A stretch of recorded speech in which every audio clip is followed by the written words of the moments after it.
여러분 안녕하십니까? 뉴스투데이 제주입니다. 더불어민주당 이재명 당대표 등 지도부가 제주도를 방문해 예산정책협의회를 열었습니다. 정부가 삭감한 제주 예산을 되살리고 평화와 인권, 환경 분야에 대한 지원도 늘리겠다고 약속했습니다. 권혁태 기자가 보도합니다. 지난 대선에서 후보와 비서실장이던 이재명 더불어민주당 당대표와 오영훈 제주도지사가 예산 정책을 협의하기 위해 다시 만났습니다. 오영훈 지사는 제주의 주요 핵심 사업을 추진하기 위한 예산 확보를 건의했습니다. 윤석열 대통령의 공약 사업임에도 정부가 전액 삭감한 해녀의 전당 건립 사업과 교래 정수장 현대화, 노후 상수관 정비 등 13개 사업을 추진하려면 940억 원이 필요한데 정부 예산에 230억 원만 반영됐다는 겁니다. 건의사항은 제주 민생 안정과 지역 현안 해결을 위해 제주에서 시급히 해결해야 될 내용으로 마련됐습니다. 저희 도민 한 분 한 분이 행복으로 빛나는 제주를 위해 이에 이재명 민주당 당대표는 전폭적으로 지원하겠다며 제주의 미래 비전인 평화와 인권, 환경을 위해 협력하겠다고 밝혔습니다. 제주가 세계에 자랑할 친환경 인권의 도시로 또 대한민국을 대표하는 선도적 환경 에너지 도시로 발전할 수 있도록 우리 민주당도 최선을 다해서 함께하겠다는 말씀드립니다.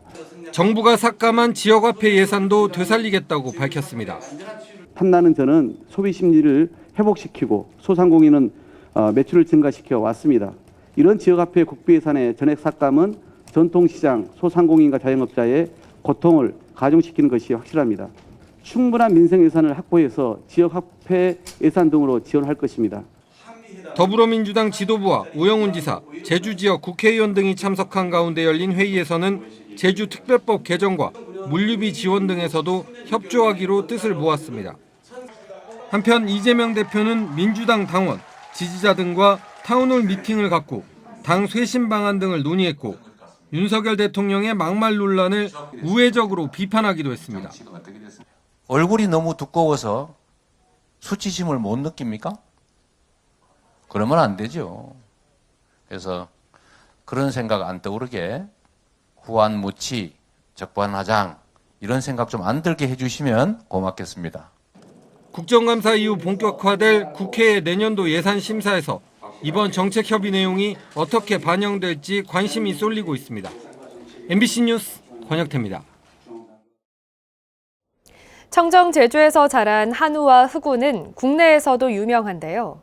제주 최고의 한우와 흑우를 뽑는 대회가 서귀포에서 열려 눈길을 끌었습니다. 그 현장에 김하은 기자가 다녀왔습니다. 우람한 몸집을 자랑하는 소들이 대회장에서 자태를 뽐냅니다. 제주에서 나고 자란 소들 가운데 엄선된 제주 한우와 흑우 35마리입니다.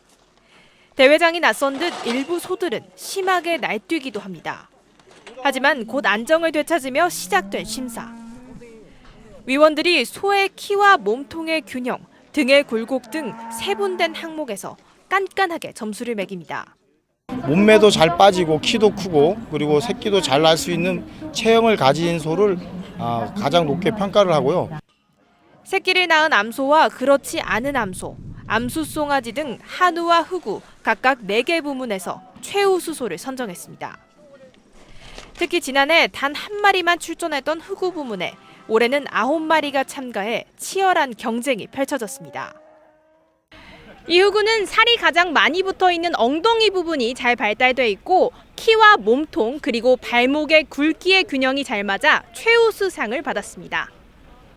사료값이 치솟는 등 갈수록 어려워지는 사육 환경 속에 상을 받게 된 농가는 기쁨을 감추지 못합니다.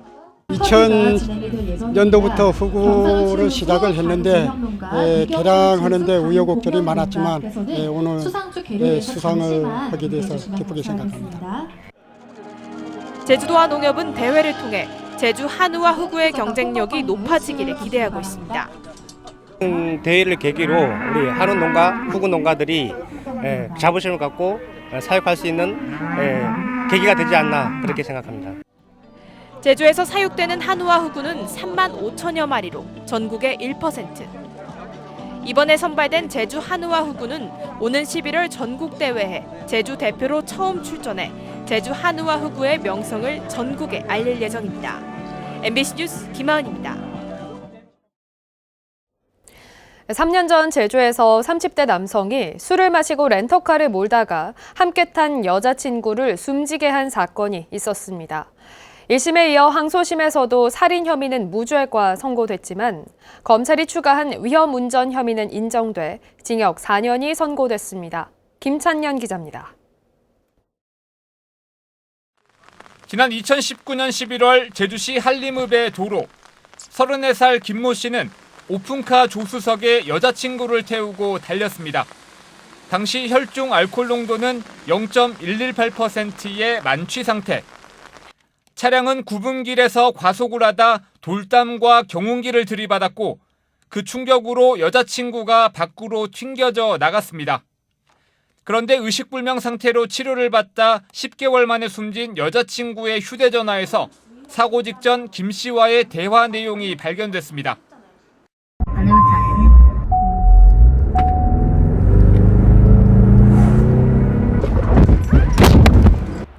검찰은 여자친구가 안전벨트를 매지 않은 사실을 김 씨가 알고도 의도적으로 사고를 냈다며 재판에 넘겼습니다. 1심 재판부는 살인의 고의성을 인정하기 어렵다며 음주운전에 대해서만 징역 1년에 집행유예 2년을 선고했습니다. 하지만 항소심 재판부는 원심 판결을 파기하고 징역 4년을 선고한 뒤 김 씨를 법정 구속했습니다. 김 씨에 대한 살인 혐의는 입증되지 않았습니다. 하지만 음주로 정상적인 운전을 못해 피해자를 사망에 이르게 했다며 검찰이 예비적 공소사실로 추가한 위험운전 치사 혐의를 인정한 겁니다. 법정 구속된 김 씨는 짧게 죄송하다고 말했고 피해자 유족들은 오열하면서 엄벌해달라고 호소했습니다. 너무 많이 힘들었습니다. 제 딸은 너무너무 말 한마디 못하고 갔습니다. 항소심 재판부가 원심을 파기하고 피의자를 법정 구속했지만 유족들은 여전히 형량이 낮다고 판단하고 있어 이번 사건은 대법원 상고로까지 이어질 것으로 보입니다. MBC 뉴스 김찬년입니다. 그리스에는 세계적으로 유명한 섬 관광지들이 많습니다. 그런데 이들 섬은 사막처럼 건조해서 황무지가 많고 별다른 관광 자원도 없는데 해마다 수많은 관광객들이 찾아온다고 합니다. 이렇게 불리한 조건에서도 관광 산업을 육성하고 있는 비결은 무엇인지 송은일 기자가 그리스 현지를 취재했습니다. 그리스 남쪽 에게해에 자리 잡은 섬 안드로스. 제주도의 5분의 1 크기의 주민 10,000명 정도가 살고 있습니다. 한때 번성했던 조선업이 쇠퇴하자 최근 관광 산업을 육성하고 있는데요. 아름다운 해변과 전통 건물이 빚어내는 독특한 풍경이 주요 관광 자원입니다. 무엇보다 흰색 벽과 붉은 기와 지붕을 한 건물들이 특별한 매력입니다. Andros is really quite a perfect island, unspoilt for generations, probably going back 100 years. It hasn't really changed very much. It is the most restful, peaceful place to come to. 안드로스는 풍경을 유지하기 위해 주민 의견 수렴을 거쳐 건축과 관련한 기준을 만들었습니다. 건물 높이는 2층으로 제한하고 벽은 흰색으로 칠해야 합니다. 창틀도 파란색과 회색, 초록색 등으로 제한되고 나무와 돌 같은 자연 재료 외에는 쓸 수 없습니다. Όταν πρόκειται να κατασκευαστεί κάποιο νέο κτίριο, γίνεται έλεγχος από το Συμβούλιο Αρχιτεκτονικής και από την Πολεοδομία, που είναι η υπηρεσία δόμησης που ανήκει στο Δήμο. Γίνεται ένας διπλός, θα λέγαμε, έλεγχος από κρατικές υπηρεσίες. 무엇보다 주민들 스스로 마을 풍경을 유지하기 위해 2-3년에 한 번씩 건물 외벽을 하얗게 칠하고 있습니다. 이런 노력이 여행객을 끌어들이는데 도움이 된다고 주민들은 말합니다. Μια κατηγορία πελατών, ιδιαίτερα οι Ευρωπαίοι, τους αρέσει, επειδή είναι λίγο κάπως ρετρό. Τα μοντέρνα τα έχουν και στον τόπο τους, οπότε το επιλέγουν. 산과 바다, 그리고 깨끗한 환경, 여기에다 전통을 해치지 않는 낮은 건물들이 만들어내는 독특한 풍경 때문에 이곳 안드로스는 그리스의 새로운 휴양 여행지로 떠오르고 있습니다. MBC 뉴스 송원일입니다.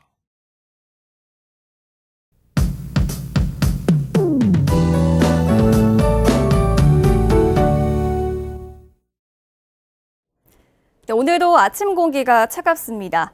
가을에는 해가 있을 땐 따뜻하고 해가 지면 금세 서늘해지면서 밤사이에 복사 냉각이 활발히 이루어지는데요. 아침에 안개가 자주 발생하는 이유입니다. 현재 붉게 보이는 서해안과 내륙 지역 곳곳으로는 가시거리가 200m 미만으로 좁혀져 있어서요. 서해안 공항을 중심으로 저시정특보가 발효 중입니다. 오늘 오전까지 김포와 광주, 청주공항에는 시정이 좋지 않아서 제주공항을 오가는 항공편 운항에 조금 어려움이 있을 수 있겠습니다. 오전에 항공편 이용객들은 운항 정보 확인하시고요. 안개는 낮에 차차 거치겠습니다. 위성 모습 보시면 제주 하늘에는 높은 구름이 지나면서 날이 흐린데요. 기류 수렴으로 인해서 아침까지 곳곳에 빗방울이 조금 떨어지는 곳이 있겠습니다. 중산간 지역은 낮은 구름이 지나면서 가시거리가 짧아지는 곳이 있겠는데요. 출근길 운전 조심하시기 바랍니다. 오늘 흐리다가 낮부터 차차 맑아지겠습니다. 현재 기온 보시면 21도 안팎으로 시작하고 있습니다. 오늘 낮 기온은 북부 지역 26도까지 오르겠고 서부와 남부 지역 25도 안팎이 예상됩니다. 도서 지역도 흐리다가 낮부터 차차 맑아지겠습니다. 바다의 물결은 제주 전해상에서 잔잔하게 일겠습니다.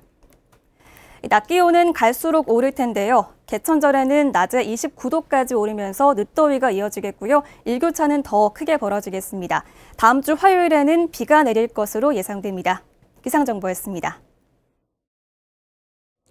제주도 상점가 연합회는 제주 신화역사공원의 신세계 사이먼 아울렛이 중소벤처기업부의 사업 조정 권고를 무시한 채 지역 상권과 중복되는 브랜드 상품을 판매하고 있다고 주장했습니다. 이들은 중복 브랜드의 한두 개 품목 진열과 판매에 대한 중기부의 소극적 태도가 최근에는 중복 브랜드 매장 입점으로 연결됐다며 매장 철수와 과태료 처분을 요구했습니다. 제주도가 다음 달 11일까지 4.3 당시 민간인 수용소로 사용된 주정공장 예터 역사기념관의 명칭을 공모합니다. 역사기념관 명칭은 15자 이내로 2건까지 제출할 수 있으며 4.3 사건과 주정공장 예터의 역사적 의미와 전시 방향을 함축적으로 표현해야 합니다. 제주도는 공모작의 명확성과 참신성, 완성도 등을 기준으로 심사해 오는 11월 30일 결과를 발표할 예정입니다.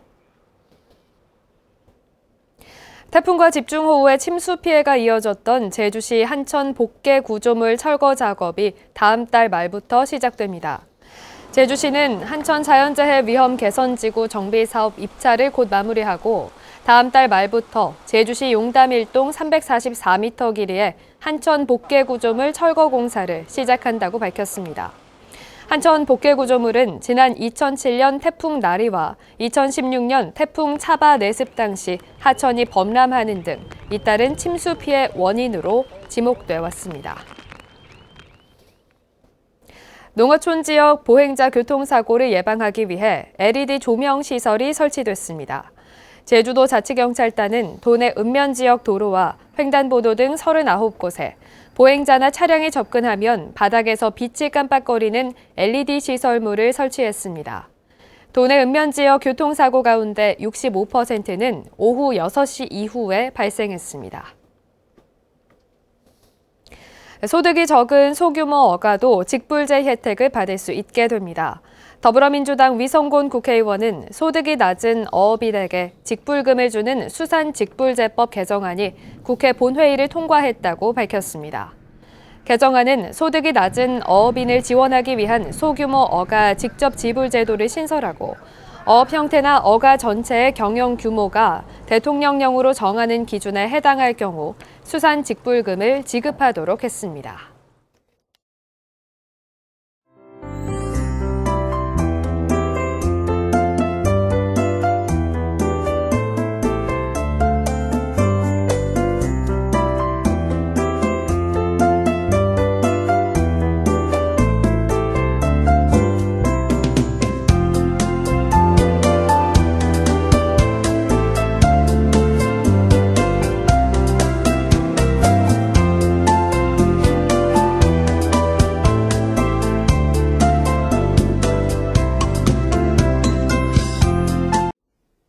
목요일 아침 뉴스투데이 제주를 마치겠습니다. 시청해주신 여러분 고맙습니다.